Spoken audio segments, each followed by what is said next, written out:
عدلیہ ہماری انگریزوں کی، نظام تعلیم ہمارا برطانیہ کا، جی ہماری سیاست برطانیہ کی، ہماری معیشت جو ہے وہ سودی ہے، بینکنگ، اور جی بینکنگ کا بابا آدم امریکہ ہے. تو ہمارے پاس وہ سچی بات ہے، ہمارا کچھ بھی نہیں. پاکستان کا باقاعدہ طور پہ ہم اپنے ملک کی اگر بات کریں تو ہمارا کلچر کیا ہمیں آج تک سمجھ نہیں لگا. یعنی کچھ اگر ہم رسومات شادی بیاہ میں کرنے لگتے ہیں کہتے ہیں ہندوؤں کا کلچر ہے، اگر ہم کرنے لگتے ہیں بالکل اس کے کچھ اپوزٹ کہتے ہیں یہ تو عربیوں کا کلچر ہے. بھائی ہمارا کلچر آخر کیا ہے؟ ہمارا جو کلچر ہے اس کی بنیاد اس عقائد پہ ہوتی ہے. آپ کے خیال میں کہ جو پورے کے ملک کا ایک وہ کلچر ہے جس کے اندر اسی قسم کا لباس پایا جاتا ہے اور اس کو برا بھی نہیں کوئی سمجھا جاتا، تو آپ کے خیال میں ایسی چیز ٹھیک ہے آپ کے نزدیک؟ ہمیں نہ عربی کلچر کی ضرورت ہے، نہ ہمیں ہندو کلچر کی ضرورت ہے، نہ ہمیں امریکہ کے کلچر کی ضرورت ہے، نہ ہمیں انگریزوں کے نظام عدل کی ضرورت ہے، نہ ہمیں آکسفورڈ کے نظام تعلیم کی ضرورت ہے. ہمارا یہ سارا کچھ ہمارا اپنا ہوگا تو یہ ہماری ثقافت ہوگی. کیا شلوار قمیض جو کہ مکمل طور پہ صحیح فٹنگ میں سلی ہوئی ہے اور دوپٹہ بھی صحیح لینتھ کا ہے، اس کے ساتھ اگر عورت باہر جائے گی تو کیا گناہ گار ہوگی؟ بسم اللہ الرحمن الرحیم. السلام علیکم ورحمۃ اللہ وبرکاتہ. میں آپ کا ہوسٹ ڈاکٹر عمر فاروق سعید ریشنل ریفلیکشنز کے ایک اور ایپیسوڈ میں آپ کی خدمت میں حاضر ہوں. آج کا موضوع بہت ہی انٹرسٹنگ اور بہت ہی اہم موضوع ہے اس اعتبار سے کہ ہم نے کلچر کو اور اسلام کو ایک دوسرے کے تناظر میں سمجھنے کی کوشش کرنی ہے. کلچر ایک سویلائزیشن کا بہت انٹریگرل پارٹ ہوتا ہے. یعنی فار ایگزامپل آپ اپنے معاشرے میں دیکھیں تو ہم مختلف سیکشنز دیکھتے ہیں کلچرز کے. فار ایگزامپل آپ کسی پوش علاقے میں جائیں تو اس کا کلچر کچھ اور ہے، کسی میڈیوکر علاقے میں جائیں تو اس کا کلچر کچھ اور بدل جاتا ہے. یہاں تک کہ جو بارڈرز ہیں، نیشنل بارڈرز ہیں، آپ ایک بارڈر سے دوسرے بارڈر پہ قدم رکھیں تو ان کا کلچر کچھ اور ہو جاتا ہے. یعنی اس جسٹ میٹر آف 5 سے 10 میٹر کا بھی فرق پڑ جائے تو کلچر ہی تبدیل ہو جاتا ہے. ان کے لوگوں کے رہن سہن، ان کے طریقے، ان کی عادات وہ بدل جاتی ہیں. یہاں تک کہ صفائی ستھرائی کا جو ہے وہ بھی ایک کنسیپٹ بدل جاتا ہے. کسی علاقے میں ایگزامپل دیتا ہوں، افریقہ کا ایک ملک ہے روانڈا. آپ وہاں پر داخل ہوں تو آپ کو لگے گا نہیں افریقہ کتنی صفائی ہے، لیکن آپ اس کے ارد گرد کے سارے چاروں طرف ممالک میں داخل ہو جائیں تو آپ کو لگے گا بہت گند ہے اور بہت صفائی کا خیال نہیں رکھا جاتا. تو فرق صرف 10 کلومیٹر کا ہے لیکن فرق بہت زیادہ بڑھ جاتا ہے کیونکہ کلچر کا فرق ہے. یہ چیز سمجھنی بہت ضروری ہے اور اس کو ہم اسلام کے تناظر میں اس لیے بھی سمجھنے کی کوشش کریں گے کہ کیا اسلام ہمیں اس بارے میں کیا گائیڈ کرتا ہے اور اصل میں یہ کیا چیز ہے. اس سلسلے میں ہم نے ایک بہت اہم شخصیت کو اسٹوڈیو میں دعوت دی، آپ رضیہ مدنی صاحبہ کو. سب سے پہلے تو آپ کا بہت شکریہ اسٹوڈیو میں تشریف لانے کے لیے. شروعات میں سوالات کو شروع کرنے سے پہلے میں یہ ضرور چاہوں گا کہ اپنے ویورز کے لیے آپ اپنے انسٹیٹیوٹ کا مختصر تعارف بھی کروا دیں تاکہ جو لوگ نہیں جانتے وہ جان لیں اور اس کے بعد ذرا زیادہ بہتر انداز میں گفتگو ہو سکے. میرا تعلق اسلامک انسٹیٹیوٹ سے ہے. اسلامک انسٹیٹیوٹ جو ہے وہ ایک سلسلہ ہے اداروں کا جو کہ اسلامک ویلفیئر ٹرسٹ کے تحت چلتے ہیں. ٹھیک. اسلامک ویلفیئر ٹرسٹ کے تحت ہمارے بہت سے مردوں کے ادارے ہیں اور خواتین کے ادارے ہیں. تو مردوں کے اداروں میں سے بہت سے اداروں سے آپ خود واقف ہوں گے، مثلاً بیت العتیق سے، مثلاً مسجد النور سے، مثلاً جامعہ رحمانیہ سے جو ان ساروں کی بنیاد ہے. بالکل. اور خواتین کا ایک سائٹ پر اسلامک انسٹیٹیوٹ کا ادارہ ہم نے رکھا ہوا ہے. اس ادارے کے تحت اس جتنے ادارے چل رہے ہیں یعنی اسلامک انسٹیٹیوٹ کے تحت ان سب کی انچارج میں ہوں. بہت بہترین. ٹھیک ہے. تو اللہ کا شکر ہے ہمارے ہاں بھی آج کل سیرت النبی کے تحت پروگرام چل رہے تھے. اسی پروگرام سے میں سیدھی ادھر آ گئی ہوں. بہرحال اللہ کے دین کے لیے کام کر رہے ہیں اس دور میں، جبکہ دین کو ہاتھ سے پکڑنا یوں ہے جیسے ہاتھ میں انگارے کو پکڑنا. تو اللہ کا نے توفیق دی ہوئی ہے اور اس کے خاص کرم سے اللہ تعالیٰ برکت دے آپ کے کام میں بھی. اور اسی کے ساتھ ہم اپنا فارملی شو بھی شروع کرتے ہیں. اچھا، شروعات میں جیسے میں نے تھوڑا سا انٹروڈکشن بریفلی کروایا، وہ یہی تھا اس کا مقصد کہ ہم یہ سمجھے کہ اسلام میں ایک تہذیب جو ہوتی ہے یا کلچر ہوتا ہے اس کا کیا کانسیپٹ ہے، اسلام کیا اس بارے میں ہمیں گائیڈ کرتا ہے یا بتاتا ہے، اس کا مختصراً آپ تعارف کروا دیجیے. کلچر کا تعلق ہمارے ماحول سے، ہمارے رسوم و رواج سے اور ہمارے ویلیوز سے، ہماری جو اقدار ہوتی ہیں ان کے ساتھ ہوتا ہے. لیکن اتنی بات میں واضح ضرور کروں گی کہ ہمارا جو کلچر ہے اس کی بنیاد اس عقائد پہ ہوتی ہے. اچھا.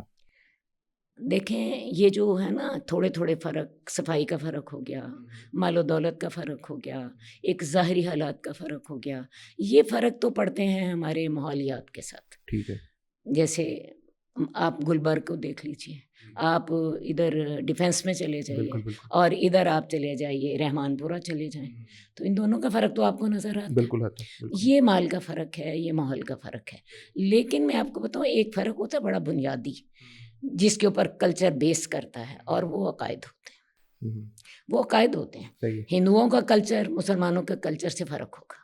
آپ کو پتہ ہے وہ شادی کرتے ہیں تو آگ کے پھیرے لگواتے ہیں، ہم شادی کرتے ہیں تو ہم مسجد میں شادی کرنا چاہتے ہیں.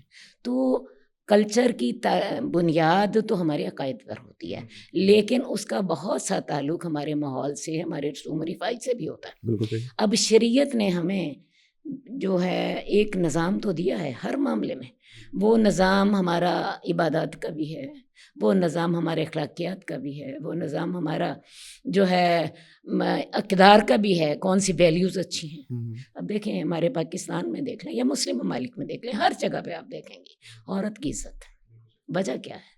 اللہ نے ماں کو عزت دی، اور وہ ایک بنیاد ہر جگہ پہ موجود ہے. تو اس لیے ماحولیات کا تعلق ایک علیحدہ چیز ہے، وہ بھی اثر ہوتا ہے. لیکن یہ جو عقائد کا تعلق ہے، اب دیکھیں چھوٹے بڑے کا خیال رکھنا. ادب پہلا کرینہ ہے محبت کے کرینوں میں. رسول اللہ صلی اللہ علیہ وسلم سے بھی ہم جب محبت کرتے ہیں تو سب سے پہلا ادب ہے کہ ان کے سامنے آواز نہیں اونچی ہونی چاہیے. اور یہ آپ کو پتہ ہے آج بھی ہمارے معاشرے کا بنیادی حصہ ہے کہ بڑوں کے سامنے ہم نے اونچی آواز میں نہیں بولنا. ٹھیک ہے. تو کچھ چیزیں ہیں جو کہ بنیاد جن کی عقائد پر ہے، لیکن ماحول کے ساتھ بھی تعلق ہے. شریعت جہاں تک دیکھتی ہے، شریعت ہمارے ان رسوم و رواج کو اہمیت دیتی ہے. قرآن مجید میں بالمعروف کا لفظ آتا ہے، اور معروف کا لفظ اسی رسوم و رواج کے لیے آتا ہے. لیکن شرط ایک ہے، وہ رسوم و رواج ہمارے اسلام سے ٹکراتے نہ. اگر تو اسلام سے ٹکرائیں گے تو پھر اسلام ان کو تبدیل کرنے کی بالکل ٹھیک کو کہتا ہے. لیکن اگر وہ اسلام کے رواج کے مطابق ہو تو اسلام ان کی اجازت دیتا ہے. بالکل صحیح. اچھا، یہاں پہ پھر دو سوال اٹھتے ہیں. پہلا سوال یہ جو کہ ایک عام انسان کے ذہن میں آ سکتا ہے کہ کیا اسلام کا جو کلچر ہے، جس کو ہم اسلامک کلچر کہتے ہیں، کیا وہ عرب کا کلچر ہے یا وہ کسی بھی علاقے، فار ایگزامپل اب جیسے آپ نے مثال بھی دی کہ یہاں پہ کم از کم 56 کے قریب اسلامی ممالک ہے، لیکن ہر ایک کا کلچر ڈفرینٹ ہے، حالانکہ ہیں سب مسلم ممالک، ہر ایک اس کے اندر فرق ہے. تو کیا آپ سمجھتی ہے کہ اسلام کا جو کلچر ہے وہ کوئی سیٹ کرائٹیریا نہیں ہے؟ وہ یہ ضروری نہیں ہے کہ عرب کلچر ہی اسلامی کلچر ہے، دوسرے ملکوں کا بھی ہو سکتا ہے کہ اس کے اندر بھی کوئی قباحت نہ ہو؟ تو اصل بات ہے اسلام ہر چیز کے بارے میں ہمیں اصول دیتا ہے. ان اصول اور ان حدود و قواعد کے اندر اگر کوئی چیز سیٹ ہوتی ہے تو خواہ اس کی فارم فرق ہے، اجازت شریعت دیتی ہے. اب مثال کے طور پہ اپنے شادی ہے بھائی، شادی کی رسوم ہر جگہ فرق ہوتی ہیں، ہر علاقے میں فرق ہے. اور لیکن اگر وہ اسلامی قواعد سے ٹکراتی نہیں ہیں، اسلام ان کی اجازت دیتا ہے. مثال کے طور پہ ہمارے یہاں پہ جو شادی کے بعد ایک جوائنٹ فیملی کا تصور ہے ہمارے یہ پاک و ہند میں عام طور پہ، جبکہ مڈل ایسٹ میں آپ دیکھتے ہیں یہ تصور نہیں ہے. ظاہر ہے ان کے وہاں پہ حالات فرق ہوں گے، ہمارے حالات فرق ہوں گے، لیکن ہمارے یہاں بھی جہاں پہ جوائنٹ فیملی کا تصور ہے، اگر وہاں پہ زیادتی ہو رہی ہو کسی ایک فرد پر، مثال کے طور پہ بہو جو ہے وہ اپنے ساس سسر کے ساتھ یہ زیادتی کرتی ہے کہ اپنے خامن کے ساتھ مل کے انہیں گھر سے نکال دیتی ہے، تو شریعت اس کی اجازت نہیں دیتی. اور اگر ساس سسر بہو پہ زیادتی کر لیتے ہیں تو شریعت اس کی اجازت نہیں دیتی. تو اصل بات یہ ہے کہ جب تک کلچر جو ہے وہ شریعت کی حدود سے تجاوز نہیں کرتا، شریعت اس کو معروف کہتی ہے. لیکن جب وہ اسلامی حدود و قیود سے تجاوز کرے گا وہ کلچر نہیں ہوگا، وہ خواہ عرب کلچر ہو، خواہ وہ سندھ کلچر ہو یا کوئی اور. عرب کلچر ہمارے لیے کوئی نمونہ نہیں ہے، ہمارے لیے نمونہ تو اللہ کے رسول کی ذات ہے. ہمارے لیے نمونہ تو وہ ہے جو اللہ کے نبی نے ہمیں بتایا، اور ازواج مطہرات کے ذریعے خواتین کے لیے بھی اللہ نے ہمیں نمونہ دے دیا. تو اس لیے کسی عرب کلچر کو یہ کہنا کہ جی وہ اسلامی کلچر ہے، یہ ایسی بات نہیں ہے. اس کا مطلب جہاں تک میں سمجھا ہوں کہ آپ کو ایک پاکستان میں فار ایگزامپل رہتے ہوئے آپ کو کوئی عرب کلچر اپنانے کی کوئی ضرورت نہیں ہے، آپ اپنے علاقے کے اعتبار سے ہی اس پہ عمل کریں گے اپنی زندگی کے اندر، چاہے اگر وہ شریعت کے خلاف نہیں ہے تو. یہاں سے دیکھیں عرب کے حالات فرق ہیں، ہمارے حالات فرق ہیں. اللہ تعالیٰ نے اس کے لیے شریعت کے احکامات میں بھی تبدیلی کی ہے. مثال کے طور پہ اب دیکھیں عرب میں پانی کم ملتا تھا، اللہ نے وہاں پہ تیمم کی اجازت دے دی، اور اللہ کی رحمت سے وہ اس سے ہم بھی فائدہ اٹھاتے ہیں. بالکل ٹھیک. اب ہمارے یہاں پہ وہ پانی کی کمی نہیں ہے، لیکن اللہ تعالیٰ نے وہ تیمم کی جو سہولت وہاں کے حالات کے رائج سے دی تھی، اس سے پورے مسلمان لوگ فائدہ اٹھاتے ہیں. تو اصل بات ہے یہ جو مختلف حالات ہیں ان میں شریعت نے بھی ہمیں آسانیاں دی ہیں، ہم بھی ان آسانیوں کو لے سکتے ہیں. ہمیں بھی صرف ان حدود کا خیال رکھ لینا چاہیے. مثلا لباس ہی دیکھ لیجیے جی، لباس ہمارا بہت بڑا ایک شعار ہے یا ہماری ایک پرسنالٹی کی پہچان ہے. لباس ہی کو دیکھ لیں، شریعت ہمیں قطعاً نہیں کہتی کہ تم نے ضرور جو ہے فلاں لباس پہننا ہے. شریعت ہمیں 4 شرطیں بتا دیتی ہے. ایک شرط یہ بتاتی ہے کہ لباس ساتر ہونا چاہیے. نمبر 2 یہ بتا دیتی ہے کہ شریعت کے تمہارے لباس میں کسی غیر قوم کی مشابہت نہیں ہونی چاہیے. مردوں اور عورتوں کا لباس ایک دوسرے سے ملتا جلتا نہیں ہونا چاہیے. اور چوتھی بات اس میں اسراف نہیں ہونا چاہیے. ان 4 شرطوں کو پورا کر کے آپ کوئی بھی لباس پہن سکتے ہیں. دوبارہ میں دوہرا دیتی ہوں، ساتر ہونا چاہیے. انسان کے جو اس کا مقصد ہے وہ اسے پورا کرنا چاہیے. نہ وہ اتنا تنگ ہو نہ اتنا باریک ہو کہ اس میں سے انسانی جسم جو ہے اس کا سطر کا تقاضا نہ پورا ہو. نمبر 2 وہ غیر قوموں سے مشابہت نہیں ہونی چاہیے. نمبر 3 اس میں مردوں کا لباس عورتوں سے فرق ہونا چاہیے، عورتوں کا لباس مردوں سے فرق ہونا چاہیے. اور نمبر 4 اس میں اسراف کا پہلو نہیں ہونا چاہیے. ان 4 شرطوں کو پورا کر کے آپ کوئی بھی لباس. اچھا، اب یہاں پہ اسراف کا جو آپ نے آخری ذکر کیا، اب ایک جو تھوڑا سا ایک صاحب استطاعت ہے اس کے لیے اسراف کوئی اور چیز ہے، ایک عام بندے کے لیے اسراف کوئی اور چیز ہے. اس کا تعین کیسے ہوگا کہ اسراف کیا ہے؟ دیکھیں اس کا تعین ہمارے معاشرے کا جو مڈل کلاس ہے، جو درمیانہ درجہ ہے نا، اس کے ساتھ ہوگا. دیکھیں ایلیٹ کلاس کے پاس بہت مال ہے برباد کرنے کے لیے. غریب جتنا ان کا ایک لباس پہ خرچ آتا ہے، غریب آدمی کا پورے مہینے کا خرچہ اس سے کم ہوتا ہے. ٹھیک ہے نا. تو اس میں ہم یہ دیکھیں گے کہ ہمارے معاشرے کا ایک جو مڈل سٹینڈرڈ ہے، جو مڈل کلاس کا جو درمیانی ایک سٹینڈرڈ ہے، ہم اس کے ساتھ تعین کریں گے. اور یہ ہر معاملے میں کا تعین ہوگا. ہم نہ ایلیٹ کلاس کو معیار بنا سکتے ہیں، نہ ہم نچلے طبقے کو معیار بنا سکتے ہیں. صحیح. بالکل ٹھیک. اچھا، یہاں پہ ایک جیسے آپ نے ذکر تو جامع طور پہ کر دیا، لیکن میں کچھ چیزوں کا نام لے کر بھی آپ سے ضرور پوچھنا چاہوں گا تاکہ ناظرین کے لیے چیز بھی واضح ہو جائے کہ کیا چیز. فار ایگزامپل سب سے پہلے آپ نے کہا کہ مردوں کا لباس عورتوں سے مختلف ہونا چاہیے اور اس کی مشابہت نہیں ہونی چاہیے کسی غیر قوم کی. اب یہاں پہ میں نام لے کر بھی آپ سے پوچھ لیتا ہوں. فار ایگزامپل جیسے پینٹ شرٹ ہے، آپ کے خیال میں ایک بہت سے مسلم ممالک بھی ایسے ہیں جن کا قومی لباس ہی پینٹ شرٹ ہے، وہاں پہ اور کوئی تصور نہیں ہے. ہم پاکستان میں رہتے ہیں، ہمیشہ یہ تصور صرف اسی کا ہے کہ یہاں پہ شلوار قمیض ہی پوری دنیا میں ہوتی ہے، لیکن بہت سے ملک ہیں جہاں پہ ان کا قومی لباس ہی وہ ہوتا ہے. تو آپ کے خیال میں کہ کیا اس سلسلے میں ہم ڈفرینشیٹ کیسے کر پائیں گے غیر قوم کے لباس کو اپنے علاقے کے لباس سے؟ بات ہے جو لباس کسی قوم کا شعار ہے، شعار آپ کو پتہ ہے نا، جو ان کی پہچان ہے. اچھا. جو ان کی مذہبی پہچان ہے یا ان کی قومی پہچان ہے، ٹھیک ہے، وہ لباس ہمارا نہیں ہونا چاہیے. مطلب جیسے جو کرسچن وہ بشپ ہوتے ہیں، وہ جو پہنتے ہیں چولا سا، وہ کیا وہ ہوتا ہے، وہ آپ کہہ رہی ہیں کہ وہ ان کا شعار ہے، وہ ویسا نہیں شعار ہے، ویسا نہیں ہونا چاہیے. اچھا. اسی طرح آپ دیکھیں ہندو عورتیں یہاں تلک لگاتی ہیں، یہاں پہ گول سا، صحیح. وہ ہمارا شعار نہیں ہونا چاہیے. اچھا، ایک چیز ضرور ہے جس کے بارے میں میں بھی ضرور پوچھنا چاہوں گا. اب ہمارا جیسے ہے قومی لباس، وہ شلوار قمیض ہے، چاہے مردوں یا دونوں کے لیے. میں یہ چیز ضرور پوچھنا چاہوں گا کہ جو شلوار قمیض ہے وہ ایک عورت کے لیے مکمل سطر ہے، آپ کے نزدیک مکمل لباس ہے؟ اس کے اندر ایز ایک لباس کی بات کر رہا ہوں، اس میں کوئی کمی کوتاہی آپ دیکھتی ہیں؟ میرا خیال ہے قمیض شلوار بڑا اچھا لباس ہے. اچھا. لیکن اگر اس کے سطر ہونے کے تقاضوں کو سامنے رکھا جائے، اب بعض اوقات قمیض اتنی تنگ ہوتی ہے کہ آپ کے جسم کا ایک انگ نمایاں ہو رہا ہے، لگتا ہے کہ جسم کے اوپر رکھ کے سی دی گئی ہے. اور بعض اوقات اتنی باریک ہوتی ہے کہ آپ کا جسم ویسے بیچ میں سے جھلک رہا ہوتا ہے. تو قمیض میں بھی تو فرق ہوتا ہے. بالکل صحیح. وہ ساتر ہو، ڈھیلی ڈالی ہو، تو وہ لباس کے اچھے تقاضے پورے کرتی ہے. لیکن ایک بات میں دوبارہ کہوں گی، سطر اور چیز ہوتی ہے، حجاب اور چیز ہوتا ہے. سطر ہوتا ہے جو کہ عورت نے ہر وقت جس لباس میں ہونا ہے. حجاب وہ لباس ہوتا ہے جو اس نے باہر نکلتے وقت غیر محرموں کے سامنے اپنا لباس پہننا ہے. تو سطر کے طور پر قمیض اور شلوار بہت اچھا لباس ہے. اچھا. لیکن اگر آپ اسے یہ کہیں کہ جو اس کو بازار جانے کے لیے بھی قمیض شلوار کافی ہے، میرے خیال میں یہ کافی نہیں ہے. اچھا. اور میرے پاس اس کے لیے دلیل بھی ہے. ٹھیک ہے، ضرور بتائیے. ضرور بتاؤں. سورہ احزاب کی آیت ہے، یا ایھا النبی کل ازواجک و بناتک ونساء المؤمنین یدنین علیہن من جلابیبہن.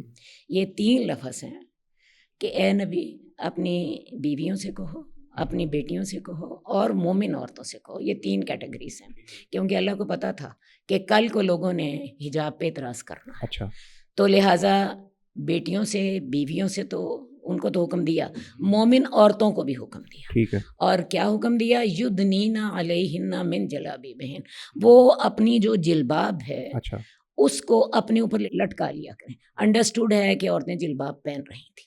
اب جلباب کیا چیز ہے؟ جلباب کی جمع جلابیب ہے. جلباب کیا چیز ہے؟ ایک بڑی چادر جو سر سے لے کے پاؤں تک پہن لی جائے، جس کے ساتھ عورت کا جو لباس ہے جب وہ عورت کے جسم پر آتا ہے نا، وہ بھی عورت کی خوبصورتی کو نمایاں اچھا کر یہ رہا اگر میں صحیح سمجھ رہا ہوں تو یہ جو جلباب ہے یہ دوپٹہ یا شال نہیں ہو سکتی؟ نا، جلباب ہے جو سر سے لے کے پاؤں تک ہوتا تھا. حدیث میں آتا ہے، حضرت عائشہ کی حدیث ہے. نہیں وہ سلا ہوا کپڑا ہوتا ہے کہ بغیر سلا ہوا جی ایک چادر لے لیں، اچھا خواہ وہ سلی ہے یا نہ سلی یعنی ہے. شال بھی ہو سکتی ہے مطلب؟ شال ہو سکتی ہے سر سے لے کے، لیکن پاؤں تک آنی چاہیے. میں شال اس لیے نہیں کہہ رہی اچھا کہ ہمارے ہاں کی شالیں جو ہیں وہ اتنی لمبی نہیں ہوتی، اچھا اچھا اتنی چوڑی نہیں ہوتی. ہمارے ہاں کی شال جو ہے زیادہ سے زیادہ 1.5 گز عرض کی ہوگی اچھا اچھا اچھا یا 1.25 گز عرض کی ہوتی، جی جی اس سے بڑی نہیں ہوتی. ہاں ہاں لیکن یہ جو جلباب ہوگی یہ 3 گز عرض کی ہوگی، اچھا سر سے لے کے پاؤں تک اس نے جانا ہے. کیونکہ حدیث میں سے ہمیں ملتا ہے کہ حضرت عائشہ کہتی ہیں کہ ہم صبح کے وقت فجر کی نماز کے لیے جاتے تھے اور ہمارے جو ہوتے تھے جلباب ہماری پاؤں میں گھسٹتی تھی. اچھا اور انہوں نے اللہ کے رسول صلی اللہ علیہ وسلم سے یہ مسئلہ بھی پوچھا تھا کہ یا رسول اللہ وہ بعض اوقات زمین گیلی ہوتی ہے تو ہماری چادریں وہاں سے گھسٹتی ہیں، تو کیا وہ ناپاک نہیں ہو جاتی؟ کیونکہ خشک زمین تو پاک ہے نا، جس کے ساتھ ہم تیمم بھی کرتے ہیں، تو وہ گیلی زمین پاک نہیں ہے. تو انہوں نے یہ سوال کیا تھا کہ کیا ہماری وہ چادریں گیلی زمین سے گھسٹتی ہیں جی جی تو وہ ناپاک ہو جاتی ہیں. ٹھیک ہے. تو رسول اللہ صلی اللہ علیہ وسلم نے انہیں بتایا تھا کہ جب وہ خشک زمین سے گھسٹتی ہیں تو وہ پھر پاک ہو جاتی ہیں، ٹھیک ہے. جیسے وہ گیلی زمین سے گھسٹنے سے ناپاک ہو گئی تھیں. تو اس سے سمجھ آتی ہے کہ وہ زمین پہ ان کی گھسٹتی تھی چادر. یہ ہو گئی ایک بات کہ وہ جو جلباب انہوں نے پہنی ہوئی ہے نا، یدنین علیہن من جلابیبہن، جلباب تو عورت نے پہن لی. اب جلباب پہننے کے بعد اسی جلباب کا ایک کنارہ جو ہے وہ اپنے چہرے پر بھی لٹکا لیں. ٹھیک ہے نا. اپنے چہرے پر لٹکانے کا جو طریقہ شریعت نے ہمیں بتایا، جو صحابیات کا عمل تھا وہ یہ تھا کہ وہ اپنے اسی ہی جلباب کا ایک حصہ نیچے لٹکا لیتی تھیں اور دائیں آنکھ کو کور کر کے بائیں آنکھ کو کھلا رکھ لیتی تھیں، بائیں آنکھ کو راستہ دیکھنے کے لیے. آج ہم خواتین بھی کیا کرتی ہیں، ہم اپنی 2 آنکھیں کھلی رکھ لیتی ہیں. یہ ہم نے اپنی آسانی کے لیے کیا ہوا ہے. شریعت ہمیں یہ پابند نہیں کرتی ہے کہ تم ایک خاص قسم کا عبایا پہنو، 2 اس کے حصے ہونے چاہیے، آپ ایک چادر کے ساتھ بھی کر سکتے ہیں. اور میں نے بہت سی خواتین کو دیکھا کہ جنہوں نے لٹھے کی ایک سفید چادر لی ہوتی تھی سر سے لے کے پاؤں تک، اور اسی کے ساتھ ہی وہ بکل مار لیتی تھیں اور بکل مار کے بائیں طرف سے وہ راستہ دیکھ رہی ہوتی تھی صحابیات کے طریقے پر. یہ ہماری آسانیاں ہیں جو میں نے بھی 2 حصوں میں لباس پہن رکھا ہے. ایک میں نے عبایا پہنا اور ایک میں نے گاؤن پہنا ہوا ہے، اور ایک میں نے تیسرا یہ والا حجاب اوپر لیا ہوا ہے. یہ میری اپنی آسانی ہے. شریعت کا مطالبہ ہم سے وہ حدود اور قیود کا ہے جو اس نے ہمیں بتا کوئی سیٹ یہ نہیں کیا کہ یہ چیز نام لے کر نہیں بتائی کہ یہ ہونی چاہیے، سلا ہوا ایسا ہو ویسا ہو، بس یہ کہ مکمل پردہ ہونا چاہیے، مکمل پردہ ہونا چاہیے. لیکن میں نے آپ کو کہا کہ آپ نے جو سوال کیا تھا کہ کیا لباس شلوار اور قمیض کافی ہیں بازار نکلنے کے لیے، وہ کافی نہیں ہے. اچھا میں اس سوال کو تھوڑا سا اور الیبریٹ کر دیتا ہوں. آپ یہ میں جاننا چاہوں گا کہ کیا شلوار قمیض جو کہ مکمل طور پہ صحیح فٹنگ میں سلی ہوئی ہے اور دوپٹہ بھی صحیح لینتھ کا ہے، اس کے ساتھ اگر عورت باہر جائے گی تو کیا گناہگار ہوگی؟ بات ہے وہ شریعت کے تقاضوں کو پورا نہیں کر رہی، وہ اپنے اوپر جلباب نہیں اوڑھ رہی. اچھا اصل بات ہے، دوبارہ میں آپ کو ایک بات سمجھانا چاہوں گی. دیکھو میں ایک عورت ہوں، میں ایک عورت کے جذبات کو سمجھتی ہوں، اور مجھے پتا ہے کہ عورت کو کون سی باتیں اٹریکٹ کرتی ہیں اور مرد کو کون سی باتیں اٹریکٹ کرتی ہیں. عورت کا سارا جسم جو ہوتا ہے نا وہ زینت ہے. حدیث میں آتا ہے عورت باہر نکلتی ہے تو شیطان اسے جانتا ہے، کیونکہ عورت کا جسم کے جو نشیب و فراز ہیں، اس کے سامنے والا حصہ، اس کا بیک والا حصہ، یہ دونوں ہی خوبصورت ہیں. ٹھیک ہے، اپنے جسم کے نشیب و فراز کے اعتبار سے. اب دیکھیں مرد کا جسم اگلا والا بھی سارا سیدھا، پچھلے والا بھی بالکل سیدھا. عورت کا جسم اللہ تعالیٰ نے نشیب و فراز کے ساتھ بنایا. اب جب عورت لباس پہنتی ہے، وہ سادہ سا ایک کپڑا پہن لیتی ہے نا، جب وہ لباس اس کے جسم پر آتا ہے نا تو اس کے جسم پر ہونے کی وجہ سے خوبصورت ہوتا ہے. بالکل صحیح. ایک چادر ہے جو میں اپنے اوپر لے لیتی ہوں، اوڑھ لیتی ہوں، میرے وہ چادر تھان میں پڑی ہوئی تو اتنی اچھی نہیں لگ رہی تھی، لیکن جب وہ ایک عورت کے جسم پر آتی ہے وہ بڑی خوبصورت لگتی ہے. اتنی بات کو تو آپ کی بھی سمجھتے ہیں. تو لہٰذا ایک قمیض شلوار کو بھی، یہ اس کے لباس کو بھی، یہ اس کی جو ظاہری زینت تھی اس کو بھی ڈانپنے کے لیے اوپر ایک چادر کا حکم دے دیا گیا، اور وہ چادر جو ہے وہ اس کے لباس کو بھی ڈانپ لیتی ہے۔ اس کا لباس جو ہے خاص سادہ ہے، وہ سفید رنگ کا اس نے پہنا ہے، لیکن اس کے جسم پر ہونے کی وجہ سے وہ لباس خوبصورت لگ رہا ہے۔ ایک سادی چادر ہونی چاہیے ڈھیلی ڈالی، جس کے ساتھ وہ ایک بکل مار لے۔ ایگزیکٹلی میں سمجھ گیا یہ آسان طریقہ ہے، مطلب یہ آسان ہے، بالکل صحیح ہے۔ یعنی شلوار قمیض کے ساتھ وہ کپڑا جس کا آپ نے ذکر کیا، جلباب، قرآن اس کو جلباب کہتا ہے، اور جلابیب اس کی جمع ہے۔ آج کل اس کو عام زبان میں اگر صحیح لینتھ، جیسے آپ نے کہا اس کی شال ہو صحیح لینتھ والی، چھوٹی نہ ہو، تو وہ اس کا متبادل ہو سکتا ہے، متبادل ہو سکتی ہے، 3 گز لینتھ کی ہو جائے۔ اور آج کل ہماری جو چادریں ہوتی ہیں نا، بعض اوقات جو خواتین اوڑھتی ہیں وہ اسکارف ہوتی ہیں، میں نے تو یہ چھوٹا اسکارف پہنا ہوا ہے نا اس کپڑے کا، بعض اوقات خواتین سر سے لے کے پاؤں تک وہ ایک ہی چادر ہوتی ہے جو نیچے تک جاتی ہے، اور وہ اسی کو ہی یوں بکل مار لیتی ہیں ادھر، اور اسی کا ہی اوپر میں سے تھوڑا سا نقاب بھی نیچے گرا لیتی ہیں۔ نقاب نہ بھی نیچے گرائیں میری طرح، وہ اس کو فولڈ کر لیتی ہیں چہرے پر، ایک ہی چادر کے ساتھ کر لیتی ہیں۔ آج کل بھی یہ فیشن بالکل عام ہے، بہت سی خواتین اسی کو استعمال کر رہی ہوتی ہیں۔ یہاں پہ ایک آسان اس کی صورت، ایک ابائے کی صورت بھی ہے، البتہ یہ جو شروع میں نے کویشچن کیا تھا کہ مظاہر مجھے یہ آپ اس کو کریکٹ کیجیے گا کہ یہ جو ابایا ہے یہ بیسکلی عرب کلچر سے پاکستان میں آیا، یہاں پہ پہلے بھی موجود ہوتا تھا کہ یہاں پہ پہلے میں نے، کیونکہ پہلی کے دور کے اندر اس کا ذکر آپ نے کبھی دیکھا، پڑھا یا کسی بکس کے اندر؟ دیکھیے جی، میں نے اپنے بچپن میں دیکھا، اچھا، ہم بہت سی خواتین جو تھیں وہ برقع پہنتی تھی، جس کو آج ہم کہتے ہیں ترکی برقع۔ ترکی برقع جو تھا یہ وہی تھا جس کو ہم شٹل کاک کہتے ہیں۔ سر کی ایک ٹوپی ہوتی ہے، اور ٹوپی کے نیچے چنٹیں آ رہی ہوتی ہیں، اور پورا جسم اس میں کور ہو جاتا ہے، ٹھیک ہے نا۔ اب یہ والا برقع کابل کا افغانی لوگوں نے بھی پہنا ہوتا تھا، اور اس کو ہم لوگ ترکی برقع کہا کرتے تھے۔ اس کے بعد جب ہم ذرا بڑے ہوئے تو ہم یہ ترکی برقع ہی اپنے بچپن میں دیکھتے تھے، ہر جگہ پہ ہوتا تھا، لٹھے کا ہوتا تھا سفید رنگ کا، اور اسی کے ساتھ ہی حجاب کر لیا جاتا تھا، اور ویسے وہ ایک لحاظ سے بڑا پردے والا تھا، لیکن اس میں نا یہ کچھ سر کے اوپر جو اس کی ٹوپی تھی اس کے ساتھ کچھ مسائل اور خواتین کو ہوتے تھے، کیونکہ کپڑے کا سارا بوجھ سر کے اوپر ہوتا تھا، کیونکہ نیچے کافی زیادہ کپڑا ہوتا تھا۔ اب ہم نے اس کے بعد ذرا ہم بڑے ہوئے تو ہم نے دیکھا کہ لوگوں نے بعض اوقات یہ کمر کے اوپر ایک گاؤن سا پہن لیا جاتا تھا۔ اب کمر کے اوپر گاؤن پہن لیا جاتا تھا تو اوپر والا جو اسکارف تھا وہ کمر تک کو، پیٹھ تک کو گھیرتا تھا، اور اس کو ساتھ لپیٹ لیا جاتا تھا۔ یہ دوسری شکل اب ہم نے دیکھی۔ اب ہم نے یہ تیسری شکل دیکھی کہ جس میں یہ پورا گاؤن ہے جو ہمارے سارے جسم کو کور کرتا ہے، اور اس کے اوپر آپ ایک ہلکا سا اسکارف پہن لیتے ہیں۔ تو یہ مختلف قسم کی شکلیں ہیں ان کی۔ عربوں میں ایک بات ضرور ہے، عرب خواتین آج بھی گاؤن پہنتی ہیں، اب وہ ان کے گھر کا لباس بھی گاؤن ہی ہوتا ہے۔ شاید اس کی وجہ یہ بھی ہو، شاید میں کہہ رہی ہوں کہ اللہ کے رسول کے زمانے میں آپ کو پتہ ہے ایک ہی وہ حلے ہوتے تھے، حلے ہوتے تھے۔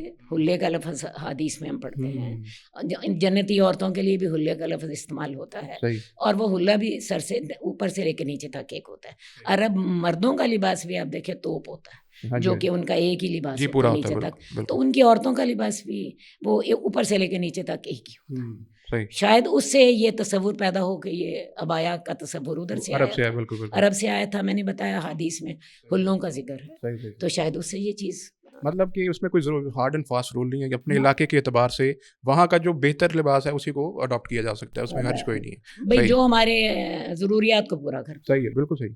اور کچھ ایسے ممالک، اچھا یہ چیز چونکہ نوٹ کرتے ہیں ہم جب بھی، فار ایگزامپل جو ظاہر ہے ملکوں میں بھی جانا ہوتا ہے، لیکن جب بھی عمرہ وغیرہ کی غرض سے سعودی عرب وغیرہ جانا ہوتا ہے، مختلف علاقوں کے مختلف لباس ہم کلچرس کو دیکھتے ہیں، ہر ایک کا کچھ پہننا اوڑھنا مختلف ہی ہوتا ہے۔ اس میں کئی ایک ممالک ہیں جیسے جو خصوصاً وسطی ایشیا کے ممالک ہیں نا، جو رشیا کی ریاستیں الگ ہوئی تھیں، ان کا جو لباس ہوتا ہے نا خواتین کا، وہ بالکل ایک ٹراؤزر کی طرح سے ان کا ہوتا ہے، اور اس کے اوپر ان کی شرٹ ٹائپ کوئی چیز ہوتی ہے، البتہ انہوں نے اسکارف ضرور لیا ہوتا ہے، اور ان کا ہاں وہ اسی کا تصور کرتے ہیں کہ مکمل پردہ یہی ہے، اس کو وہ برا نہیں سمجھتے، اور اس کو کہتے ہیں کہ ہمارے نزدیک تو یہی پردہ ہے، یا ہمارا قومی یا وطنی لباس یہی ہے۔ آپ کے خیال میں کہ جو پورے کے ملک کا ایک وہ کلچر ہے جس کے اندر اسی قسم کا لباس پایا جاتا ہے اور اس کو برا بھی نہیں کوئی سمجھا جاتا، تو آپ کے خیال میں ایسی چیز ٹھیک ہے آپ کے نزدیک؟ برا سمجھا جانا ایک اور چیز ہے اور برا ہونا ایک اور چیز ہے۔ ٹھیک ہے، کیونکہ دیکھیے نا، بعض اوقات انسان کسی چیز کو سمجھنے میں غلطی بھی تو کر لیتا ہے نا۔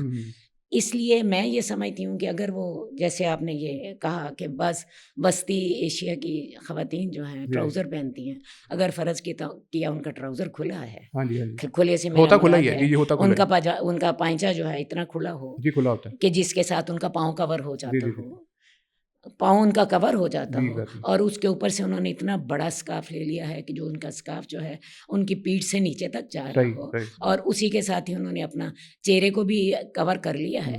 تو میرا خیال ہے اگر نیچے ان کا حجاب، وہ ٹراؤزر بھی کھلا ہے، اوپر والا اسکارف بھی بڑا سا ہے، تو وہ بھی کام دے سکتا ہے. بہتر ہو گیا، بہت اچھا، بالکل ٹھیک. اچھا یہاں پہ وہ اگر میں ذکر نہ کروں تو بڑی زیادتی ہوگی، کچھ رسومات کا جو کہ ہمارے یہاں پہ ہیں. ہم اصل میں ایک چیز آج تک سمجھ نہیں پائے، شاید ہمیں اس کا علم ہو یا نہ ہو، میں آپ سے ضرور پوچھوں گا کہ پاکستان کا باقاعدہ طور پہ ہم اپنے ملک کی اگر بات کریں تو ہمارا کلچر کیا ہمیں آج تک سمجھ نہیں لگا.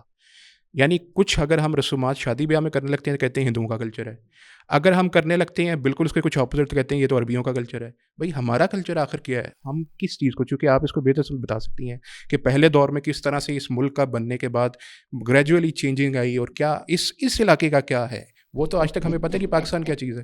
اصل بات یہ ہے کہ ہم نے نا اپنے آپ کو بہت خراب کر لیا.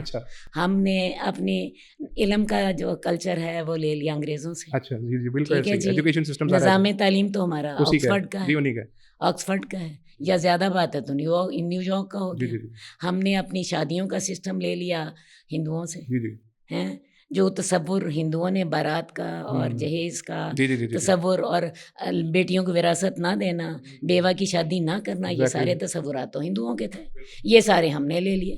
جہیز کو بھی اپنا لیا، بارات کو بھی اپنا لیا، بیوہ کو منحوس بھی سمجھ لیا، اور بیوہ کی دوسری شادی کو بھی ایک مطلب منع قرار دے دیا، اپنے معیوب سمجھا اپنے معاشرے میں. یہ سارا کوئی تو ہم نے ہندوؤں سے لے لیا. اور جو جہاں تک ہماری عدالت تھی تو وہ تو ہمارے پاس وہی گھسا پڑا نظام جو کہ انگریز جاتے وقت یہاں چھوڑ گیا تھا، وہی بہت سیدھا، اسی کے اندر ہم نے پیوند لگا لیے جناب علی اسلامی قانون کے، لیکن بنیاد تو وہی ہے.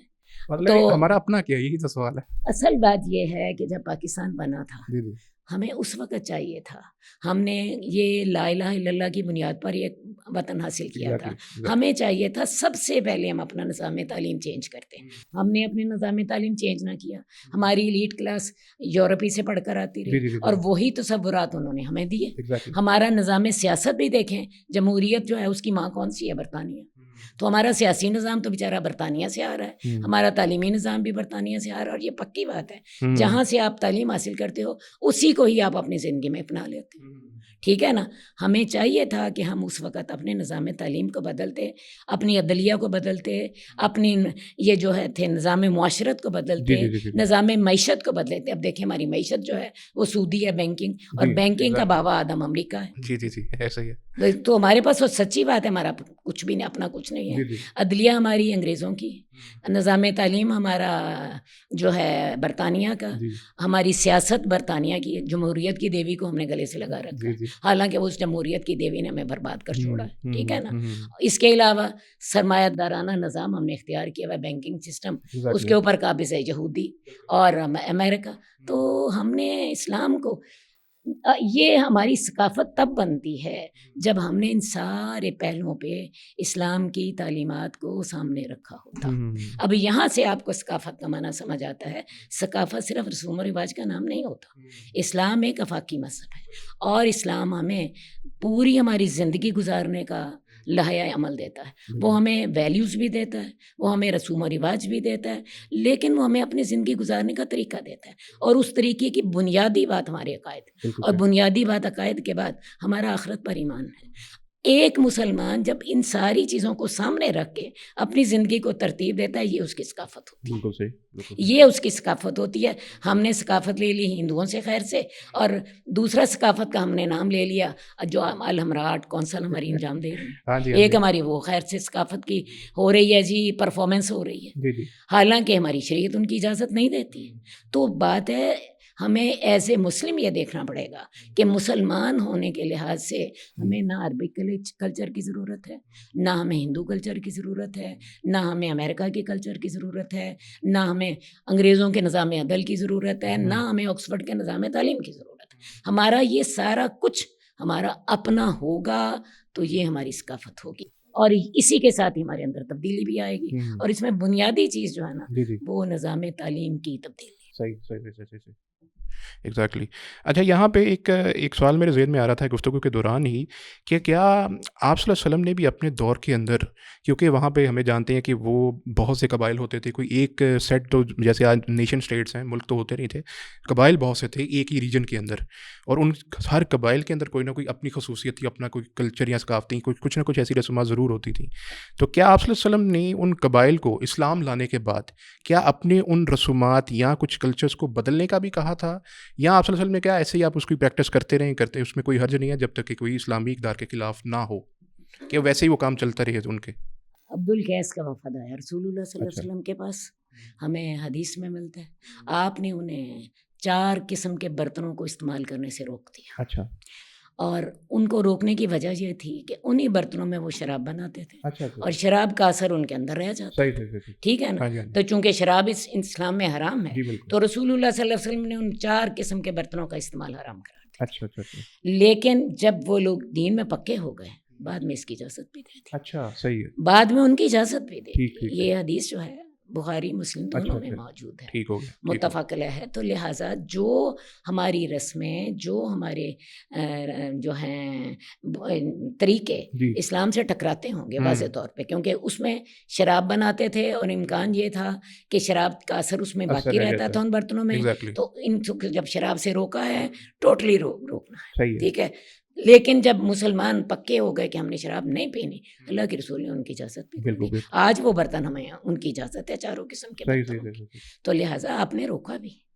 ایک علاقے کے لوگوں نے آ کے کہا یا رسول اللہ ہمارا علاقہ بڑا ٹھنڈا ہے، ہمیں شراب کی اجازت دے دیجیے، اس کے پی کے ہم گرم ہو جاتے. رسول اللہ صلی اللہ علیہ وسلم نے قطعاً اجازت نہیں دی.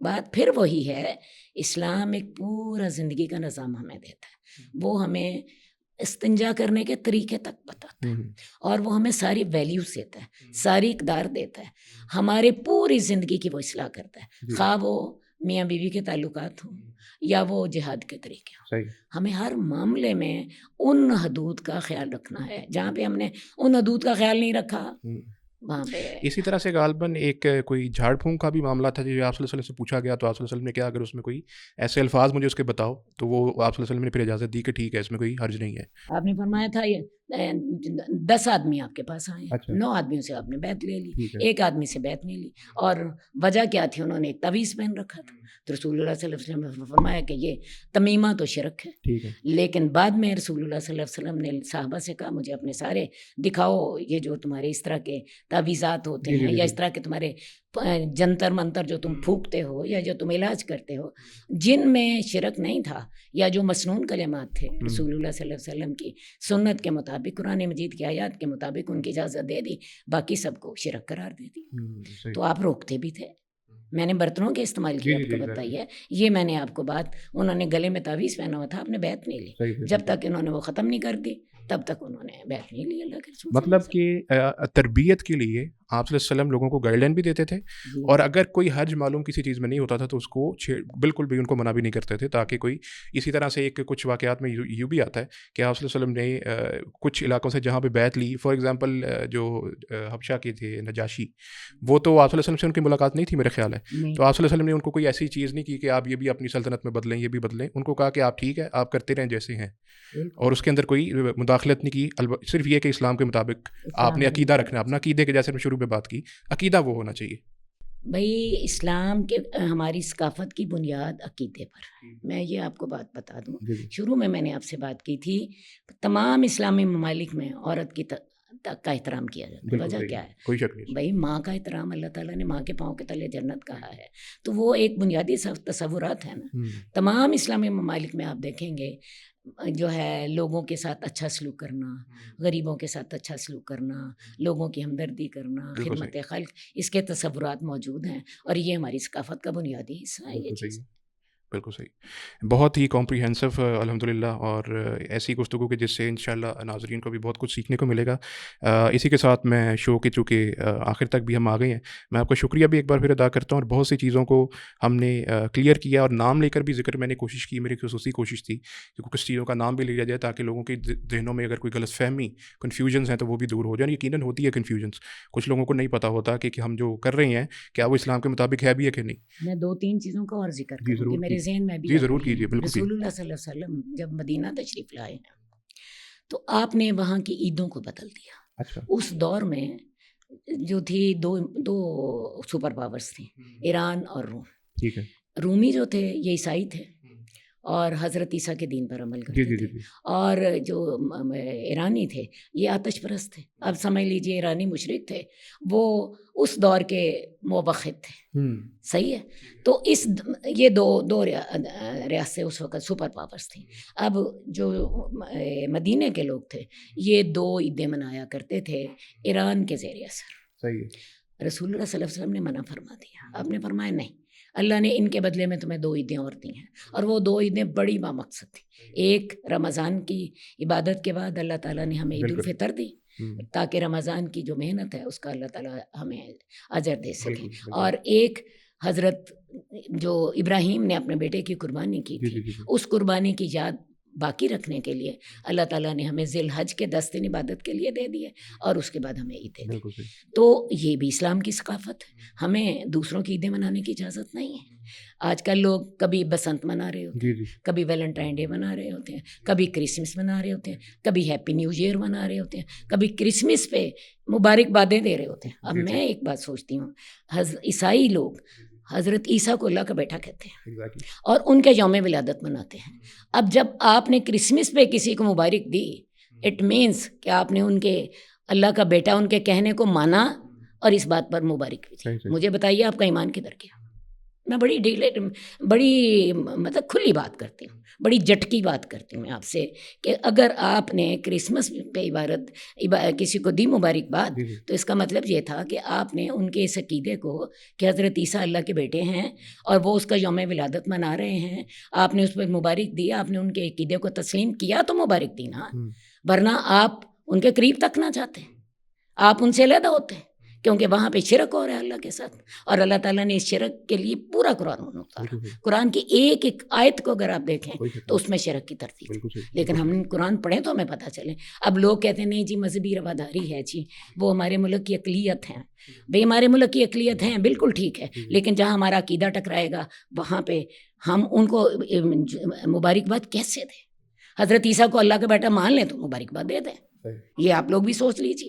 ایک اور میں آپ کو دیتی ہوں مثال، یہ حاتم بن طائی کے بیٹے ہیں عدی بن حاتم، یہ بڑے مطلب حاتم بن طائی کی بڑی عزت تھی، عرب معاشرے میں فیاضی کو بہت اچھا سمجھا جاتا تھا، سخاوت ان کا ایک میں جو ہوتا تھا سوشل سٹیٹس ہوتا تھا، جیسے ہمارے یہاں سوشل سٹیٹس ہے نا فلاں آدمی بڑا مالدار ہے، ان کے ہاں عزت اس آدمی کی ہوتی تھی جو بڑا سخی ہوتا تھا۔